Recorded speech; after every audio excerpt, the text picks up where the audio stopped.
2019, they looted Kashmiris on the name of self-rule, autonomy, democracy और everything. Shame on Farooq Abdullah, shame on Umar Abdullah. अरे यार मेरे को बताओ, तुमने बोला हमने ULB इलेक्शंस बाइकआउट किए, कल तुम्हारा ही दानिश SMC पे हमला किया, तुम्हारा ही परवेज कादरी जिसने डिप्टी मेयर श्रीनगर पे हमला किया, कल वही बता रहा है कि हम जी NC के प्रॉक्सीज है। अच्छा, आपके उमर अब्दुल्ला साहब खामोश है, बात करो, अपने कोजी रूम्स में से बाहर आओ, हमें बताओ ये क्या लोगों को बेवकूफ बना रहे हो? शिरीन तरुण अतफिर स्वरूप वंचा उमर अब्दुल्ला ती करा, ये जुनैद मत्तू के लिए शर्मनाक बात है, उस कैबिनेट मेयर के लिए जिसने प्रिपेयर सब कुछ किया था, होटल एशियन में मीटिंग्स बैठाई थी।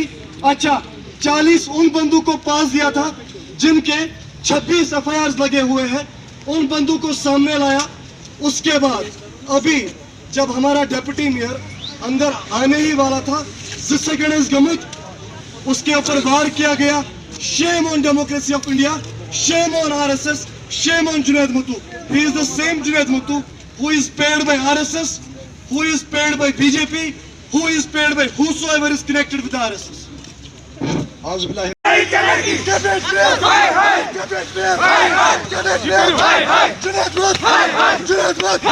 BJP का जो यार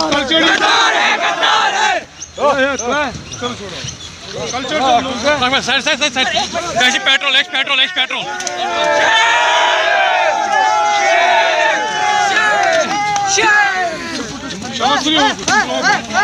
Yeah, just that side. That side.